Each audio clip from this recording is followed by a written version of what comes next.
Alex, I'm not happy, man. It's just, I understand. We talked about this, right? About the time of the season for OG to be out and all that fun stuff.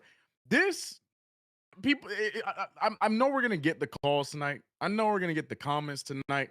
We didn't have OG. Shamet went down. McBride. This loss was bigger than that to me. They didn't have their best player, and we still had arguably. I'm trying Say so it. hard, Alex. Say it. I'm trying. I'm Say it. trying. We still had our all-stars.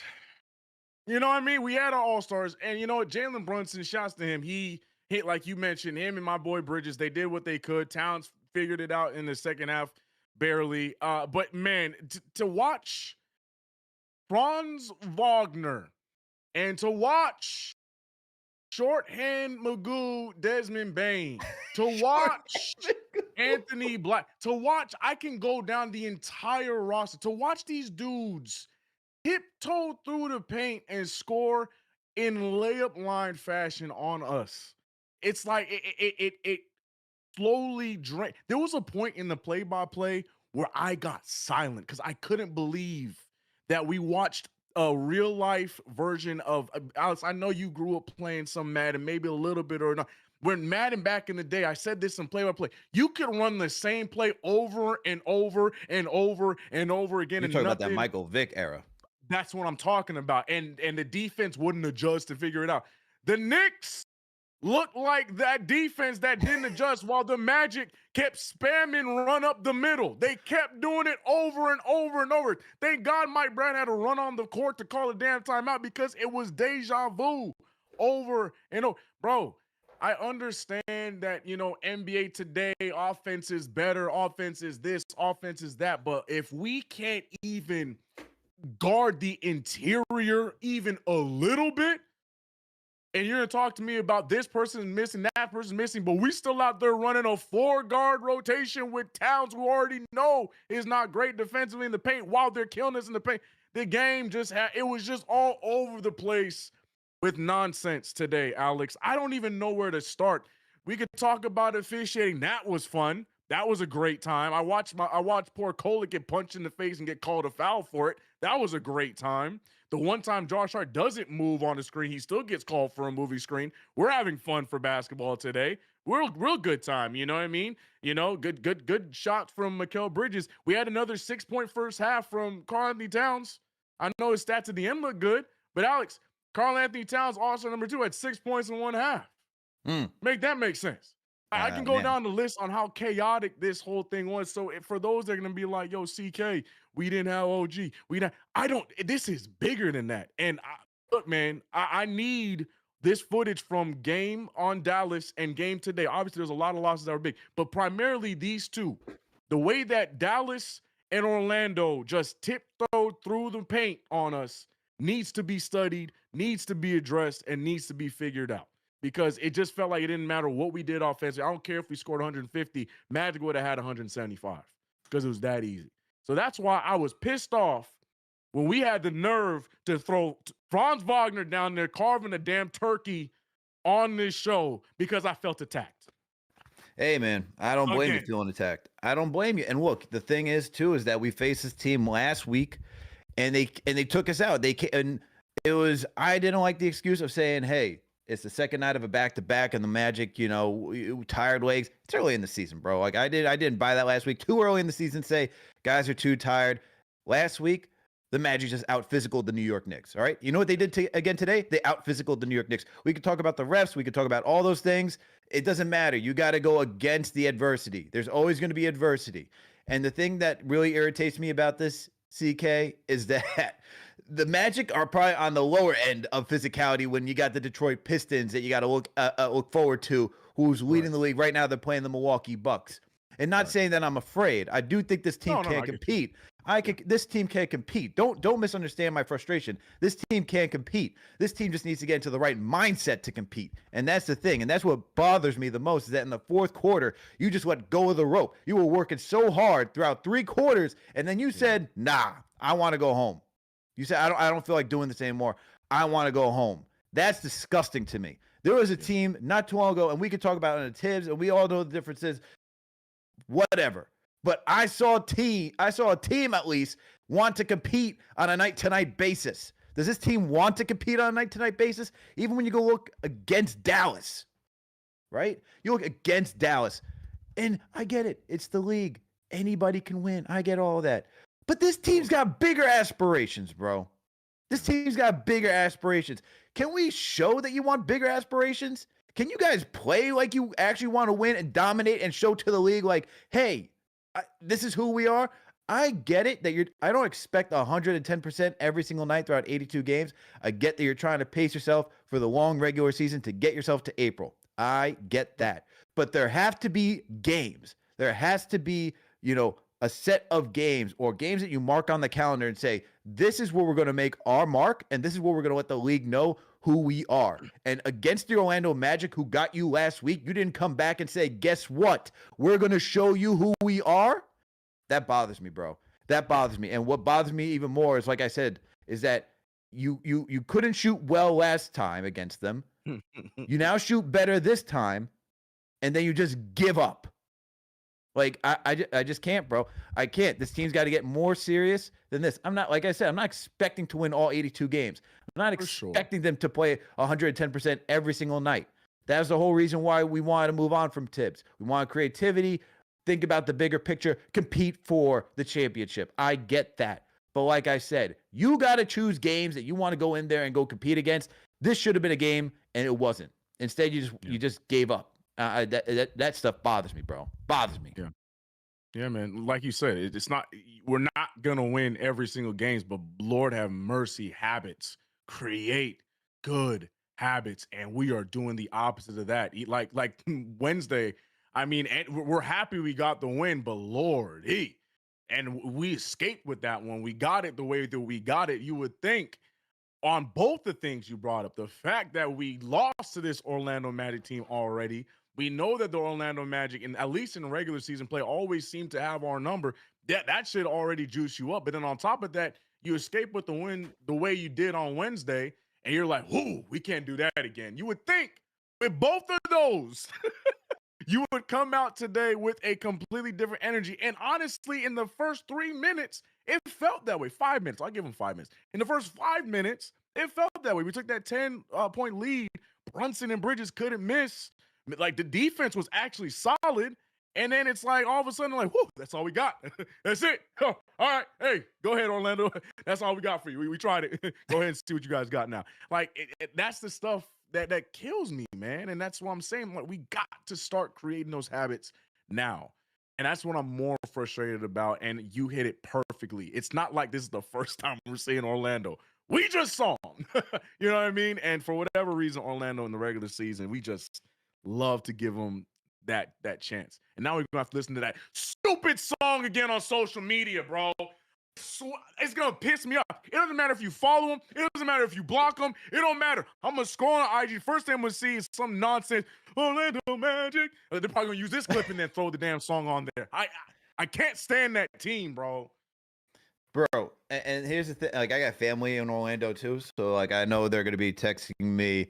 I know they're tapping in right now. I do know they're watching right now, and I know they're gonna be texting me after this and bugging me because they're trying to get my son to be a Magic fan and not a Knicks fan. And I'm like, what? Like, geez, man, just relax over there, all right? Don't even start to go in that direction. Not gonna happen. Never will. Cool it. But hey, man, it's just tough. Absolutely tough. Just going out like this. And look, this is a soft part of the schedule. We talked about this last week, CK. It's a soft part of the schedule, in our opinion, and where I get that we're dealing with injuries right now. We'll talk about Shamet being injured. I know we didn't have McBride tonight. He was out due to illness. Tried to give it a go through warmups. That obviously didn't pan out well. But when you're looking at what this team has in front of them, and not having OG and stuff, you're just looking for this team to stay afloat during this time period. And look, they have a chance to bounce back on Monday against the Brooklyn Nets. They're going to have the Hornets. Then you got to go deal with the Milwaukee Bucks. You got Toronto. Those two teams back, like, not necessarily back to back, but November 28th and November 30th. Two tough teams you got to go compete against. And we know we're not going to have OG back yet, but it's still, guys got to go out there and compete. And when you see games that you have in your grasp like this one, you got to win them, man. You just got to win them. And that's what's even more frustrating. It's like, it was right there. In the fourth quarter, you said, nah, not anymore, man. But let's talk about, I guess let's quickly talk about Landry Shamet and his injury. Which sucks, bro. Just sucks. Dude has been instrumental to this team. We saw him, run into the screen by Wendell Carter, and looks like this guy just likes to take out our team, man. That's just what's going on. On, man. But same shoulder. You just saw Landry fall to the ground, get back up, run straight to the locker room. No question, no nothing. He just bolted for it. I feel bad for Shamet. It looked like he dislocated his shoulder. So we'll get more information as the days go by, right? And here we have, shout out to Gamba, our producer, throwing that up on the Jumbotron. Christian Winfield has tweeted out saying, Mike Brown says Landry Shamet is going to get a full evaluation in the next couple of days. Shamet appeared to dislocate his shoulder in the first quarter, and we saw that. So hopefully he can have a quick recovery. Obviously, he returned after separating his shoulder during the preseason last year, and he was able to come back around December, January. So hopefully he can return again. He's just been very instrumental to what this team has needed, just a constant 3-point shooter, just bringing energy off the bench. He does, but he brings that same energy as Josh Hart, just willing to hustle, ready to compete. And we need that type of stuff, man, especially more 3-point shooting. He's been critical to why the Knicks have been a good 3-point shooting team. So him missing some time is certainly going to hurt. Not sure how much time he's going to miss, but he is getting evaluated. And, there's going to be a recovery time before he touches the court. What are your thoughts? Right. I think, especially with OG being out, I think what's the main thing that we're gonna miss about him is just another guy that, like you said, is gonna put shots up. So now, if I'm so and so off the bench, and I feel like my man Mike Brown was trying everybody and anybody, which is what you probably should do. Now it's time for the Josh Harts, the I don't have to say Clarkson because we know he gonna put shots up, but like the Kolix, if he continues to get opportunities, Diawara even, Pacon, whoever it is, it's time for them to step up on the offensive end. Hopefully the Deuce thing is just tonight and he's good to go for Monday. But that's the biggest thing I'm seeing, because what Shamet brought to this team was energy. And bro had confidence through wazoo. Whether he was missing or whether he had the 36.9 he had, he was confident out there. And just the swagger from him was great to start off this season. And now with that gone, I think that it's bigger than just the points he adds to the team. It's just that whole vibe, that whole energy. Somebody's going to need to step up and fill that void. I think that's going to be very crucial. I like what Kolek did tonight. Obviously, statistically, it's not the greatest thing, but I thought he had some moments where he was actually trying to push the pace. We got turnovers. He saw Bridges in the break. He was looking to get it to Hart a few times. So that I'm looking at those guys. The next up, whether it's Clarkson or whether it's a young guy, who's going to fill in that overall role that Landry Shamet was helping us with when OG went out, because we need energy. And we need to not be scared to shoot the ball. So that's what I'm looking for. Losing Shamet's big, man. Losing Shamet is absolutely big. Gonna be tough, man. And now it's just for the next man up. And it's interesting how this season is starting to unfold for New York right now. And look, it's good to have adversity. You gotta be able to fight through it. No one's gonna have it easy. Knicks were very lucky last season with the health that they had, especially to their starters for the most part. But damn, man, like they gotta figure this stuff out. I mean, we only had Shaman in there for 3 minutes and then he went out. So is it going to be Tyler Kolek? McBride is going to be certainly leaned upon more once he's fully healthy to just continue to put up shots. It's do you find something in Diawara as the season goes on? There's just so many questions. Do you go out and get somebody? And getting back to my original point is, it's interesting how the stories unfold for injuries, because Landry Shamet and we had Malcolm Brogdon start the season. Brogdon's like, nah, man, I'm going to retire. I'm done. It was like, okay, so Shamet's going to make it. Now Shamet gets injured. and it's like, oh man, wow, feels like we're just at square one all over again. So now we got to figure out what's going to happen. Because I see people putting Dottie in the chat. I don't see that happening, bro. Dude, what's going on tonight, man? Yo, this is all right, man. I just got a few points that I got to make tonight, man. I got to get this off my chest. That defense is the worst I've seen the Knicks have played in years, man. Like, we go from a coach who has no offensive ideas to a coach now who has no defensive ideas. Like CK said it earlier, like, bro, we're just gonna have an Ole line to the hoop, man. Like, nobody can stop a drive. Like Wagner, straight through, boom, bully ball. If he wasn't going in, he was just pulling off on a three. You know what it is, man? The look of the team has the same. I've been watching the Knicks so many years, bro. The look of the team has the same look like when Riley left, and then the Knicks got Don Nelson. Do you guys remember that? Like that team was completely checked out. Like Mason was the only dude who balled out. That dude ended up being like McHale. But the rest of the team, the whole defensive identity and the integrity was lost, man. Like, it looks like if you look at the end of these games, bro, the Knicks look checked out. Like they're not playing. Like, Cat, like, bro, 6 points. CK said 6 points, and then the shot completely abysmal on the road, man. The defensive end, he's useless. The more we lose, the more and the Bucks lose, the more now the topic is going to swing to, oh, is Giannis available? I don't know, man. Like this I thought Brown was supposed to be the defensive guru, man. Like what's going on, man? I'm concerned, bro. I'm concerned. On a scale of 1 to 5, where's your concern right now? You know what, fellas, the record is the same as last season. We were 9-6 at the same point last year. So I would say right now it's like I think it's a 4. The way that we're losing these games, right? The way that we're losing these games is what, like, you have to see them make adjustments game to game. Like, you can't go from losing last week to this team and then getting mollywopped the next week, right? Like, it's the way that we're losing the games. Like sometimes we're playing zone, sometimes we're playing man, sometimes we're playing 2-3, 3-2, like, and then like it's just it's abysmal, fellas. I'm concerned. So, New York Knicks would lose to the Orlando Magic once again, 133 to 121. Looking down the stat line, they'd actually tie in the rebounding battle, 36 apiece. And then looking at the assists, they tied there as well with 28 apiece. So these teams were evenly matched, it seemed like. But that would obviously not be the case because as we continue to go down the line, wow, they still keep matching. 5 steals apiece, too. This game was very tight with how these teams were performing. Blocks, Knicks would win that one 4-2. Turnovers, this is where the Knicks would lose. Knicks had 17 turnovers. Knicks are relatively a low turnover team, but had more turnovers than the Orlando Magic, who had 13. Shooting was very close. Knicks shot 54% from the field, while Magic shot 55%.